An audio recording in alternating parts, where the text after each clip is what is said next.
don't think my type of storytelling is conducive to like a good thumbnail and title. This is Daren Vongirdner. This is his partner Ava. This is Burger, and this is Mama, their two dogs. Together they created the TikTok series Being New Yorkers. It went viral. I seemed fine, but internally I was, you know what I mean? So my first actual job with Philip DeFranco, I worked at Smosh. I edited for Jarvis Johnson. Like I'd been in the YouTube world behind the scenes for a long time. I have this show that I'm working on with the studio. I have this YouTube channel that I'm trying to build that I think has so much potential. And even if it doesn't do what I hope that it does, like I'm still having so much fun. What drew us to Daren and Ava wasn't just their creative success, but the courage to step away from the city that never sleeps. At a time when so many creators are still chasing the spotlight of New York, we are moving! I moved away because of COVID, and now I'm back. I just moved to New York City. Finally moving to the good old New York City. They chose stillness over speed, clarity over noise. It wasn't a vacation, it was a redefining of what it means to build a meaningful life and career. So what does a place like Grand Rapids offer artists like Daren and Ava?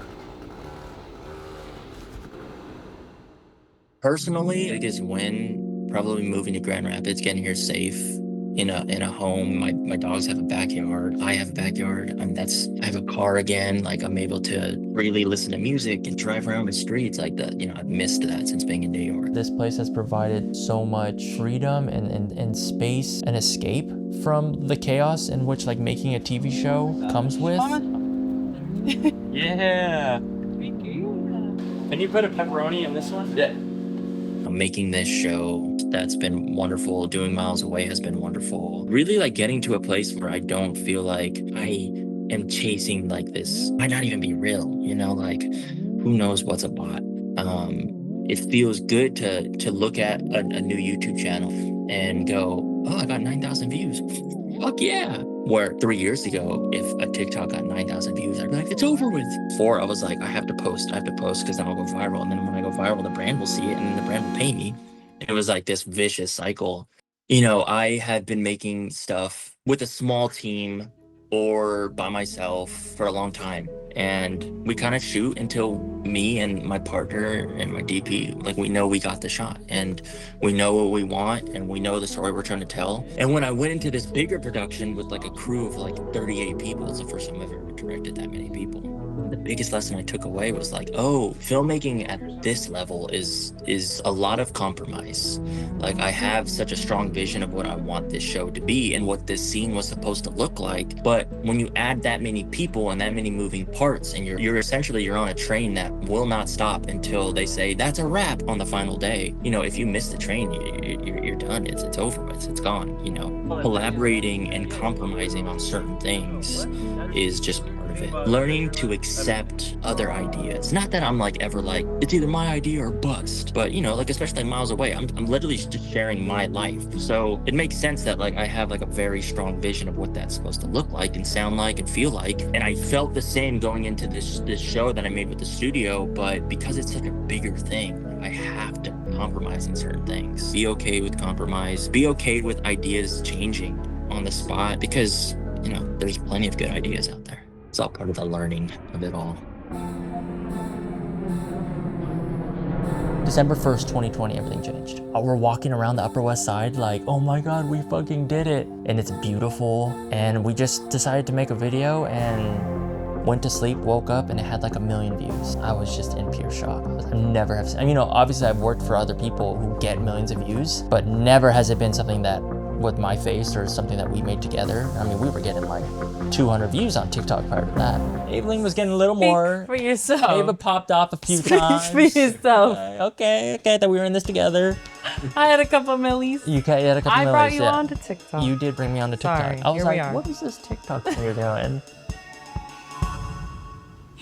That one's a plie. Oh, right. That is a player. You knew that. I did know that. And I think just slowly with time, at first the videos were kind of just like cinematic vlogs, whatever. It had a good hook, and I think like Ava and I have a good look also. And our apartment also had a good look. Our apartment was a hit. Yeah. Honestly, that was the Like, shout out to the staircase in my apartment because that did everything. There were so many comments of like, what the fuck? How do they have a staircase? the loft, the tiny kitchen. They Yeah. would get like comments, and that's the reason why it did so well. Was not just like It wasn't just us. it was a ton of things Yeah. kind of overlapping at once. I ultimately made that so my partner Ava and I, when we're old and gray, we can go, remember when we were hot and we moved to New York? Like, that's what we looked like. A lot of people want to move to New York and live this free life and chase their dream. And then it also like struck a chord with people who are New Yorkers. For me to have the audacity to call myself a New Yorker after one day, you know, that really makes them upset. So bringing a lot of hate and negative energy towards our lives. So what was making it very difficult for us, like behind the scenes. I think that I've come out of a creative shell working with Daren. He's passionate. Passionate energy is just infectious. To see you achieve this through to the extent that I know you can. I had moved to New York to become a dancer. So there was also that aspect of my life that I Yeah. was like, I need to also see this through. Yeah. So it was a little splitting my time at first. We were just like, no, we're just gonna be successful. So just like keep doing your thing, I'm gonna keep doing my thing. And I was a like dancer, dance teacher, host, writer, producer. Like I had a lot of jobs at the time. You So had I like was- 18 jobs, like no. I was just like never home. But when we moved to New York, it was just like, oh no, we have to help each other now. And I remember we were walking our dogs one morning and I looked at Ava and I said, I need you. And Ava's like, what do you mean? I was like, I need you like on the team. Like where we're treating this like this is our fucking thing. Cause I think we have the potential to like pop off. In whatever that means. It was that moment, Ava was like, all right. It was bumpy for us in the first couple of Yeah. years, just because like not only living together and we're not only making our business in our apartment, but so it's like when Our business is also our personal. when do we just be us being a humans? couple. Yeah. Oh my God, brother. When I was doing the day blank of being a New Yorker, I was like, all right, what are we gonna do today? Where should we go? And Ava's like, can we just fucking chill? Oh, we hadn't had one day at home. No, and it was like For snowing quite outside. Several days in a row of living in New York City and making vlogs every single day. This is day 19 of being a New Yorker, and Aveline's staying home. You have work later, but you don't want to do anything? Yeah. We were doing great, fun stuff, so like I'm so grateful for that. But yeah, it was. There was just that one day that I was like, we have to stop. Yeah. I was like, we need to stay in the house that we pay for. I think I went out that day, and You did. You went out solo. And I made a video, and like I don't even think I loved it, but I felt like I had to, you know, because I'm like, I'm doing every day, like I have to stick to this. If you do that one time, I think it's okay, but then you do 2 times, 3 times, and then it turns into, I've done this 30 times this year.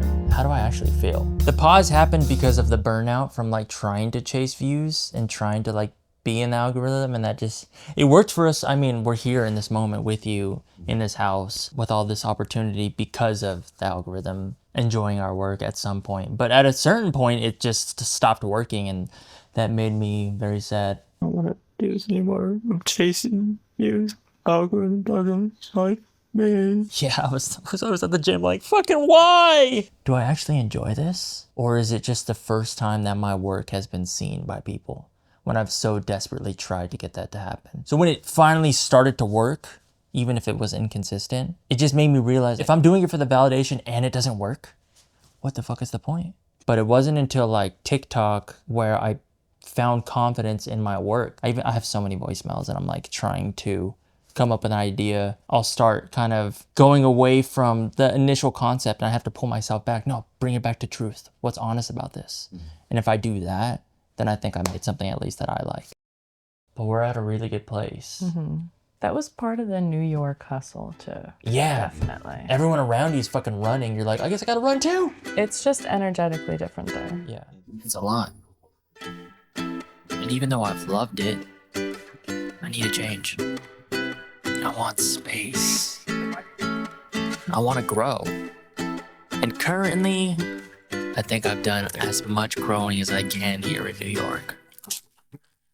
That doesn't mean I'm not gonna come back, because I fucking love it here.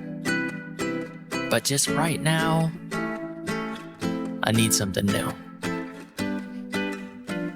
I want to live in New York again one day. Be able to live in a small town and have a place in the city. You know, I think that's like a lot of people's, I want to be bi-coastal. People have that dream and that's like such a privilege, and I hope one day I'm afforded that. You know what, I'm a manifester. One day I will have that because I like both. But right now I'm here, and it's great. I'm here. Yeah. When I was a kid, I had a handy cam. I loved the show Rocket Power. There's a character on there, Twister. He was always filming, and I was like, I love filming. At the same time, like my uncle had handed me an acoustic guitar. I was like super obsessed with this band, Blink-182. I'm sure you know. Ever since I was young, I've been moving to a new city, didn't know anybody, just taking a chance. And I think giving me a lot of people's lives and lifestyles, whether that's like moving to Oregon, Portland when I'm 19 and I have no money and I'm trying to photographer and it's just not working out, or moving to the Philippines after I graduate high school for a year and like trying to start a clothing company. Like, I don't know what I was doing, but I was having fun. Everything I know, I learned in that building. I mean, that's me exaggerating because I also learned a lot on YouTube. Like, I didn't go to film school. I just read books and taught myself and then learned through my peers. I watched everyone around me and just figured out, okay, that's what they're doing, I'm gonna copy that. And I think that that's an okay journey for a creative. I think you copy until you figure out what you like. When I was doing all the YouTube stuff during the day, at nighttime, I was making music. If we're talking like my entire existence, what my North Star is, it's probably like safety and security for my family in the pursuit of like sharing what's on my chest. There's something in my bloodline that is like, we have to make money. I always knew that I was like a creative person, and I knew that it kind of natural maybe. And I was like, I can make this work. I can figure out how to like make money for my family. I got a Casey Neistat tattoo actually. That's it. I work harder. When I was a kid, that really resonated with me. Well, in short, I'm here. All of my dreams and aspirations are here. And the only thing in between these two is a bunch of work. So tackling that work is a way of moving this needle. That's all the motivation I need. I love progress in any manifestation. Eventually, I got to the point where like I felt like I wasn't really giving music my all. I remember I went into my boss's office at SourceFed. And he was like, you're doing great. We're actually going to have Christmas bonuses this year. And we had never had that before. And he was like, you're going to get like $30,000. And I was like, what? $30,000? Mind you, 2 days prior, I had like written in my journal, I'm going to save $10,000 and I'm going to quit this job so I can focus on music. I mean, I'd imagine you understood how I felt when I walked into his office and then all of a sudden my goal was 10,000, but now I have 30,000. I literally quit the next day. I gave him a 30-day notice, but he was so upset. He was like, what? I'm gonna give you a bonus and you're gonna quit? It's like, I'm sorry, man. I gotta follow this dream. So I quit, and I remember like waking up that first day not having to go to an office, and I was just like, okay, I guess I just make music now. It's real easy to make music. You just gotta follow your heart. I remember I would just like sit at my desk and I'm like writing. I can't remember the first time you were like in on a session with me, but Ava just always had a good ear. It was like, I don't know if that was it, or that's definitely it, or try this. Ava was great when it came to that. We just kind of have always clicked in that regard. I think we just got really lucky because that element of a relationship, we didn't really need to grow. It was organic. Creatively, we were on the same page. We each bring a certain uniqueness that when combined, I think makes something very special. I would record for a long time and I'd be so discouraged because I hated what it sounded like. And Ava would be in the bed and I'd just like lay on Ava and Ava would just scratch me. And I'd be like, oh my God, okay, maybe I'll be better tomorrow. But just even just having that allowed me to like, I have a little bit more courage. Let me step up to the plate again. We would not be where we are. Oh my God, yeah. Without one another. Ooh!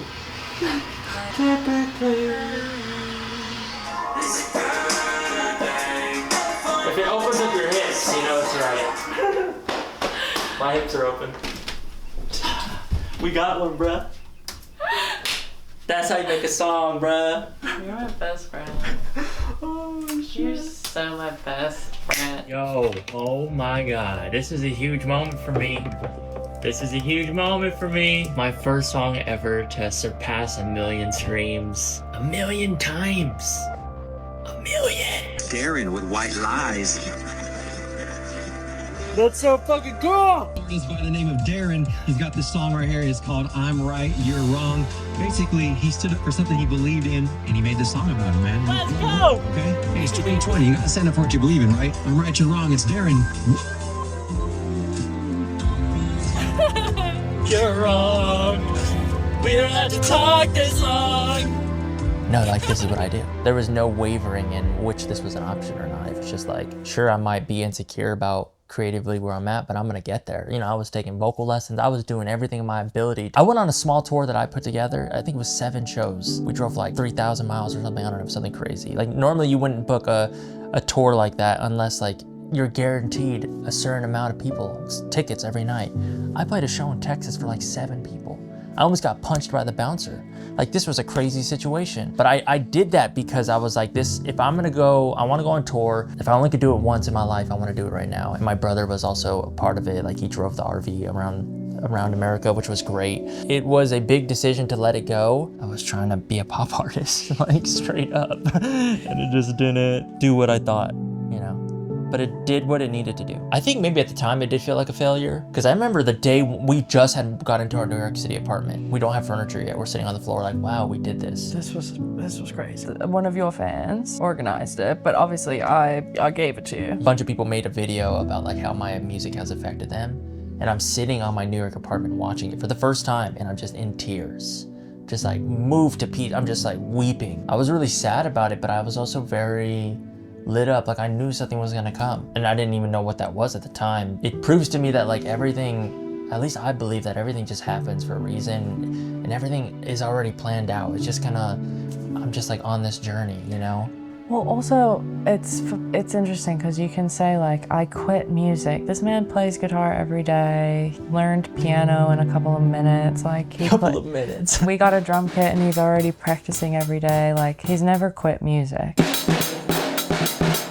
I'm just learning, okay? I'm new to it. Don't be mean. Even in our show, we literally wrote music for the show. Well, that's the beautiful part. Like each episode has a new original song. I guess I kind of just like put all my things into one. Right. And that is people like me. Yeah. Instead of trying to be a pop star. I'm just And me. making music videos, because you were so passionate about music videos as well. Yeah. Like that was a huge part of it. You were like definitely a filmmaker already in Yeah. that regard. When you on my team, it's a good thing. California montage, movie scene. Didn't trust young me. I didn't trust young me. We filmed, we were still writing in October. We were still addressing notes 4 days before I'm leaving to New York City. So this was insane. It's been pretty insane since then, pretty nonstop, whether that was the writing stage, the pre-production, the production, the editing stage, you know, it's been crazy, and having this space has been necessary for me. So I don't really know how I would have handled it in New York. I mean, I probably would have been at the gym all day just playing basketball, trying to avoid it. I'm so grateful for this space. Oh man, it's really good to be alive. Yeah, we've discussed this, that it felt like such a timing thing. We thought we were going to write the show in New York. The show's about New York, so we assumed obviously we would still be there when we filmed it. Yeah. And our producer was also like, what are you doing? Yeah. Aren't we filming it in New York? We're like, yeah, we still are. When we got here, it was like, oh, this is definitely where we're meant to like write it. It felt like almost a retreat in a way, where it was like, let's set up our little beach chairs in the backyard and just with the laptop have a session, and take it to the park and have a session. And there was just like this necessary evolution of us and our relationship, where we decided almost to live differently while we wrote this show. Yeah. So I'm not like constantly out. There's something in my bloodline that is like, we have to make money. You know, I've gone to therapy, so I'm like, well, I have a grasp on that a little better now. I always knew that I was like a creative person, and I make this work. I can figure out how to like make money for my family. I think the rapper Russ, he said a quote from his mom, and it has forever resonated with me. What's the best advice you've ever received? What if it can turn out better than you can imagine? Second question, what's the worst advice you've ever received? Be realistic. He was just sharing that because he's like, that changed my life. That changed the way I think about everything creatively. I go into it and I try and just visualize it going well. And I do my best to visualize the best version of me being able to achieve it. Because a lot of people are just, it could go wrong. What if this happens? What if bad things happen? Why wouldn't you equally at least say, what if good things happen? I just got 3 more signed up. Fuck out of here. A bunch of them. In that hour. Thanks, guys. Appreciate you. When you ask me if I'm confident as a creative, the answer is like 1,000,000,000%. In my abilities of what I create for me, oh yeah, like so confident. But that's only because like I love the stuff that I make, because I'm only trying to make stuff that I like. Today's the day, motherfuckers! My show has a premiere today. Today's the day.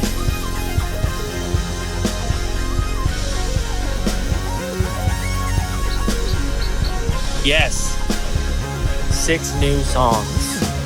6 new. Don't mind me, I'm just at the pool. 6 new songs. They're like mini songs, but 6 new songs.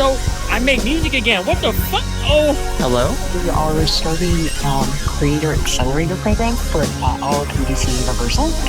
So you are at the top of the list. I have a TV show coming out. Are you hearing me? Whew. To know that I made it this far, and this is still the beginning.